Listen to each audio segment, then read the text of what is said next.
Piensa en alguien que consideres un verdadero líder. ¿Cuáles son sus cualidades que destacan? ¿Qué inspiran a otros el querer seguirles? Hoy, en Maná de Lunes, presentamos diferencias entre un jefe y un líder. Una reflexión de Robert Tamasi.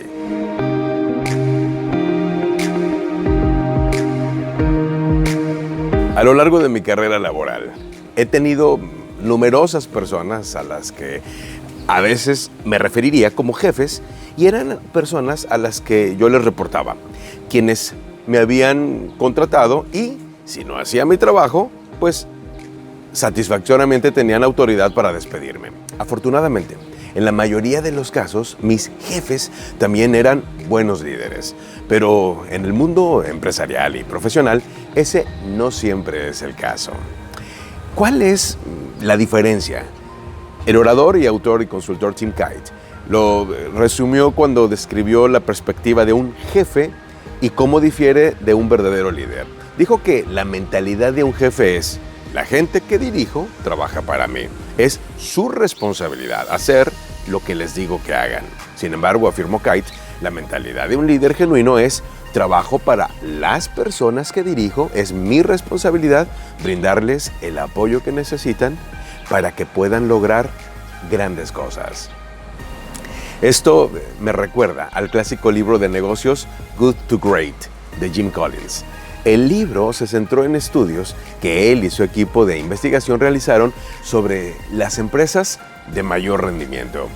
Lo que descubrieron fue que en la mayoría de los casos, las principales corporaciones no estaban dirigidas por personalidades carismáticas y conocidas, sino por personas humildes, cuyas pasiones por la excelencia y el éxito se equilibraban con una humildad. Al repasar la investigación, Collins observó lo siguiente: los líderes que pasaron de ser buenos a ser excelentes nunca quisieron convertirse en héroes descomunales.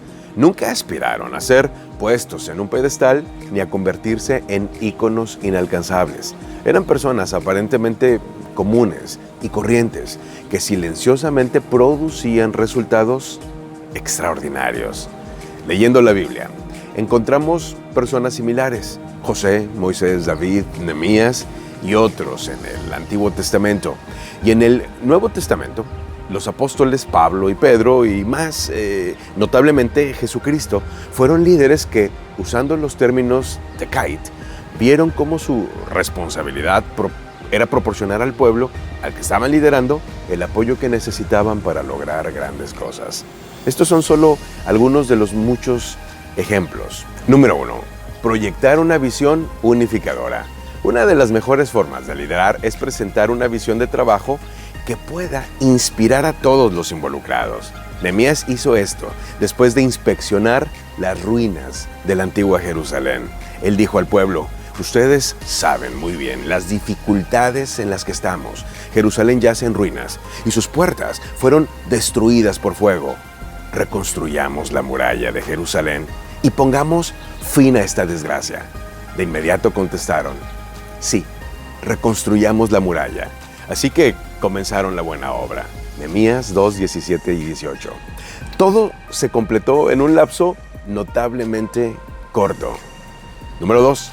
Estar dispuesto para el servicio a los demás. Sí, si alguien tenía derecho a insistir en que todos se dieran ante él, era Jesucristo, Dios encarnado. Sin embargo, permaneció fiel a su misión: ofrecerse para recibir el castigo que a todos nos correspondía y dar a todos los que le siguieran una nueva vida, pues ni aun el Hijo del Hombre vino para que le sirvan, sino para servir a otros y para dar su vida en rescate por muchos. Marcos 10:45. Número 3. Equipando a aquellos bajo su cuidado para que prosperen. En lugar de concentrarse en lo que las personas pueden hacer para avanzar en sus propias metas, los mejores líderes se esfuerzan por encontrar formas de alentar y desafiar a quienes están a su cargo para que florezcan en el uso de los dones, habilidades y talentos que Dios les ha dado. No sean egoístas, no traten de impresionar a nadie, sean humildes, es decir, considerando a los demás como mejores que ustedes. No se ocupen solo de sus propios intereses, sino también procuren interesarse en los demás. Filipenses 2, versículos 3 y 4. Maná de Lunes es un servicio a la comunidad de negocios del Comité de Profesionales y Empresarios Cristianos. Contáctanos en cbmclatino.com. En España, contáctanos en 3-org.